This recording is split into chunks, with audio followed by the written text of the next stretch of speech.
2002 жыл қаңтар айы полиция қызметкері темір чемоданның ішінде жас қыздың мәйітін тапты. Осындай жауыздыққа барған қаншер кім? Сіздермен бірге Fortress of History каналға жазылып, лайк басып жайғасыңыз. Біз бастаймыз. Ким Кью Со оңтүстік Кореяда 1972 жылы дүниеге келген.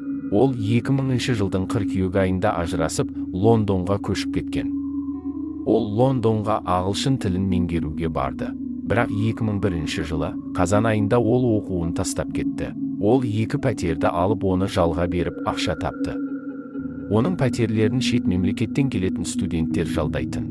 Көбінесе студенттер өзінің елінен болатын. Яғни оңтүстік Кореядан. Ким Кью Со сол кезде Марика Ишимура деген қызбен жүрген.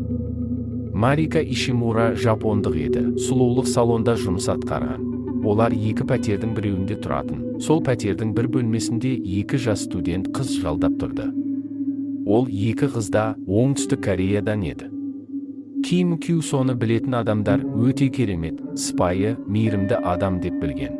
Бірге тұрған 2 студент қыздар да Ким Кью Соны ағалары ретінде ұнатқан. Ким Кью Со сол кезде жағдайы мүшкіл еді. Несиелері көп, қарыздар да бар еді. Бірақ жандағы адамдарға ақшасы бар, бай адамның кейпін көрсететін. Ол Марика Ишимура екеуі анаша арасында есірткіні де қолданатын. Уақыт өте келе Ким Кью Со мен Марика екеуі қатты ұрсысып, екеуі айырылысып кетеді.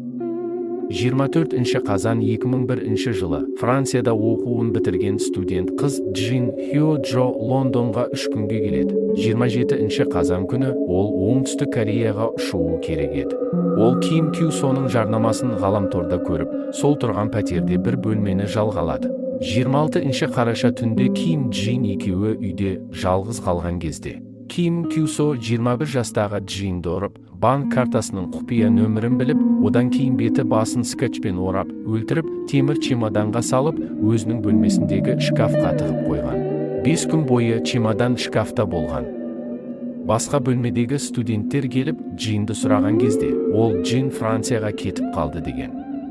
Кейін Джиннің туыстары хабарласқан кезде, ол оларға осындай жауап қайтарды. Ким Кью Со Джиннің 2 банк картасын алып, банкоматтан ақша шешпек болды. Ол бірінші кореялық картадан 1990 фунт стерлинг шешіп алды. Ал екінші картаны ол комнатада тұратын 2 қыздың біреуіне беріп, Парижге барып ақша көбірек шешуін сұрады. Ол қыздарға Марика Ишимураның картасы деп айтты. Ертең полиция іздестіру бастаған кезде, картадағы ақшаны Францияда шешілгенін көру үшін жасады. Студент қыз келісті, картаны алып Парижге жол тартты. 31 қазан күні Ким жалға алған көлікке Джиннің мәйіті жатқан темір чемоданды салды. Ол 4 сағаттай жол жүрді. Аске деген ауылға жеткеннен кейін жолдан бірнеше метр жерге сүйреп, чемоданды лақтырып жіберді. Кейін үйіне қайта келіп, ештеңке болмағандай өмір сүрді. Ол ары қарай пәтерлерді жалға тапсырып отырды. 17-18 қарашада Ким Кью Со 2 пәтерін 2 Кореядан келген студент қыздарға тапсырды. Сон Ин Хё және Мун есімді қыздар тұрды. Сон Ин Хё Ким Кью Соны ұнатты. 29 қазанда Мун Кореяға қайтып кетті. Сон Ин Хё Ким екеуі бірге тұруды шешті. Олар біраз уақыт бірге тұрды. Сон қаншермен тұрып жатқанын білмеді. 7 желтоқсанда адамдар Сон Ин Хёны соңғы рет Ким екеуін түскі асын ресторанда жеп отырғанын көрген. Содан бері Сон Ин Хёдан хабар болмады. Кимнан Сон Ин Хёны достары сұраған кезде, Сон Ин Хё қонақжайға жұмысқа тұрғанын, және сол жерде бөлме бергендіктен көшіп кетті деген екен. Ким Сон Ин Хёны скотчпен орап, аузына носки тығып, беті басын скотчпен ораған. Сон Ин Хё тұншығып қиналып қайтыс болған. Ол оны орап шкафқа кіргізіп, есігін бекітіп тастаған. Мәйіт ол шкафта бірнеше ай жатқан. Ол оның банк карталарында алған. Ол Сон Ин Хёның бір картасынан 240 фунт стерлинг шешіп, 13 желтоқсанға Торонтоға билет алды. Ал екінші картада 1200 фунт стерлинг алды. Ол Торонтоға барып пәтер жалға алып, бөлмесін жалға берді. Ол Торонтода өмірін жалғастырып жатқанда, Лондонда Джин Хё Джо мәйітін тапты. чемоданды жолда кетіп бара жатқан адам тапқан, полицияға хабарласқан. Полиция келіп ашқан кезде тыржалаңаш жатқан қыздың мәйітін көреді. Олар қызды сараптамаға апарды.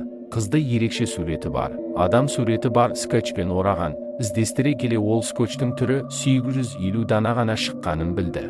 Олар қыздың құжаттары болмағандықтан кім екенін білу үшін саусақтың ізімен іздестірді. Таппаған соң Корея елшілігімен келісіп, саусақтың ізін Кореяның базасынан іздеу салды. 2 қаңтар 2002 жылы ғана Джин Хё Джо екенін білді. Джин Хё Джоны сараптама жасап жатқан кезде, Сон Ин Хёның достары, туыстары полицияға арызданды. Полиция Сон Ин Хёны іздестіре бастады. Кейін қаладағы бейнебақылаумен қызды қайда барғанын, қандай жолмен жүргенін, соңғы рет қайда кіргенін де тапты. Олар киіммен Сон екеуі тұрған пәтерге барып іздестірді.